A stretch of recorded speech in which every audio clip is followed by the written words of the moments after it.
When I first went to hear Eric Dolphy perform in New York, many years, new in New York, I was working at the African Room with Richie Haven and Chief Bay, quite a few other cats. On this particular night, I decided I'd go down and check out Eric Dolphy for the first time. I'd always been hearing about him, had heard some of his music on record, loved his music, wanted to check him out in person. I was on 44th Street, so I took a stroll down to 52nd Street to Birdland, where he was appearing. I was feeling great, you know. It was a beautiful night out, you know. I had a little money in my pocket. This is New York. I was clean. And I walked in the joint feeling good. Walked up to the box, paid my money, walked into the club. Eric and those was in the back there playing, you know, sort of the bandstand was sort of on the other side of the room from the door where you enter. And when I walked into the room, when I got to within ear range of what they were playing, my complete personality changed. And I became an instant fucking monster. Are you in there? I became so goddamn angry without any explanation to myself. I just became so irritated. And the more they played, the more irritating it got to me. And I'm a person, man, I'm an introvert, you know, I don't make scenes, I don't draw attention to myself. I try not to. This situation with this music got so irritating to me until I walked up to the bandstand and I'm fuming, I'm breathing hard. And I just stared down at all the cats playing. It was Eric Dolphy on alto, playing bass clarinet and alto. There was Ronnie Boykins on bass. There was Clifford Jarvis on drums. They had me, man, and turned me into a total fucking monster. So who was it? It was those two guys? Eric Dolphy's band, the whole band, and what they were playing. They were playing Eric's music. Okay.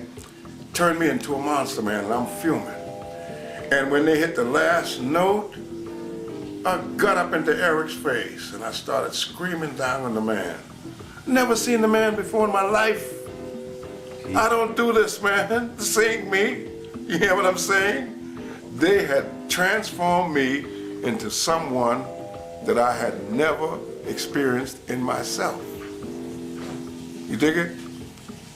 And I'm screaming, what in the fuck is this shit you niggas are playing?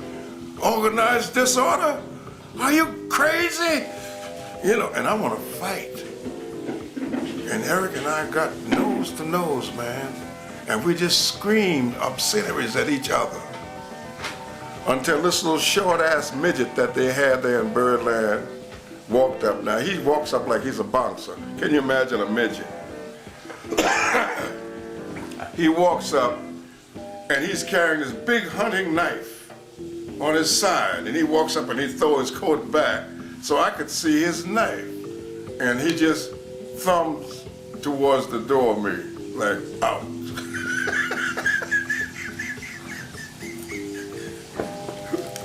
I was so angry with Eric until I looked at this cat, didn't even consider him. You know what I'm saying? It was like, if I had turned my anger on him, I would grind this little midget into the floor, knife and all, you know what I'm saying?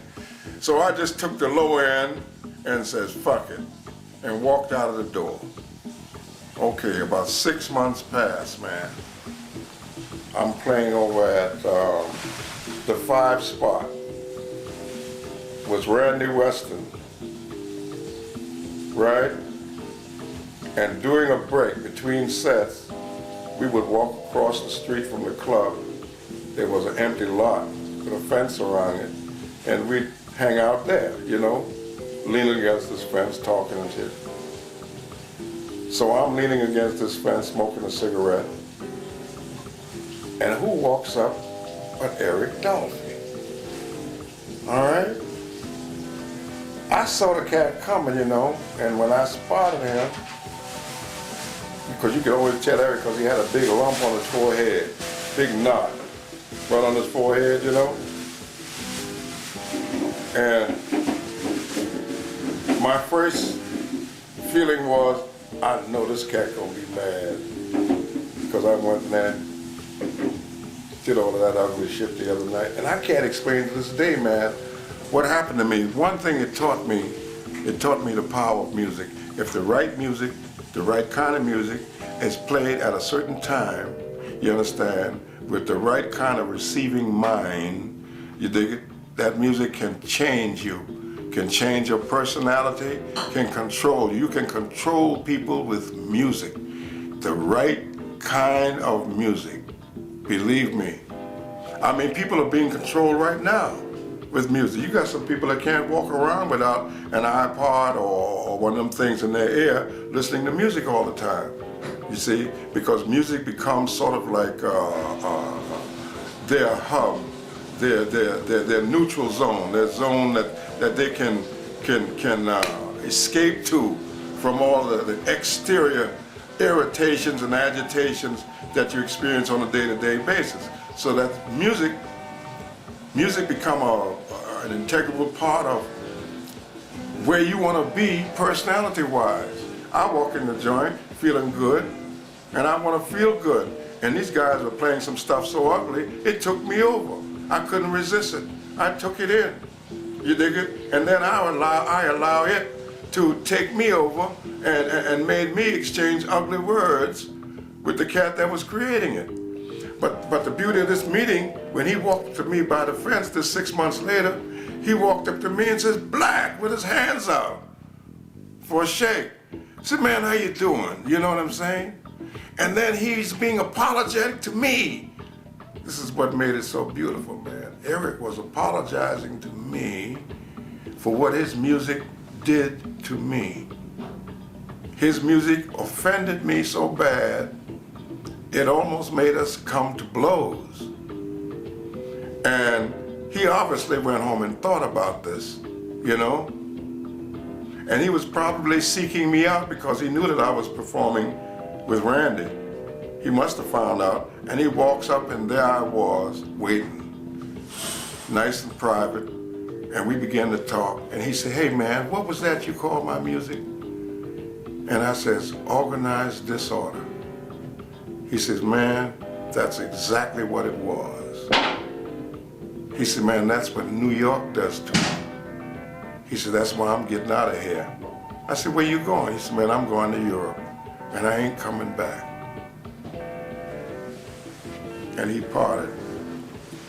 And he went to Europe, and about 2-3 months later, he died from a diabetic attack. Never came back. Now, years later, you dig it? A few years later, I'm in California, and I'm getting ready to play what was to become the final John Coltrane concert in Los Angeles. Okay? Right. It used to be, it was the old Kabuki theater. It was the Chinese Kabuki theater. You dig? And this is where they had turned it into a jazz club. And Trane came to town and he looked me up, and I'm gonna be appearing there with him. Trane was dying at the time, walking around with the Bible in his hand. He was suffering from sclerosis. The doctor had only already given him a couple of years. You dig it? And that night, before the concert began, a limousine pulled up outside. This is coincidental. Who gets out of the limousine? Eric Dolphy's mother and father. And they went into the club and presented all of Eric's horns to John Coltrane,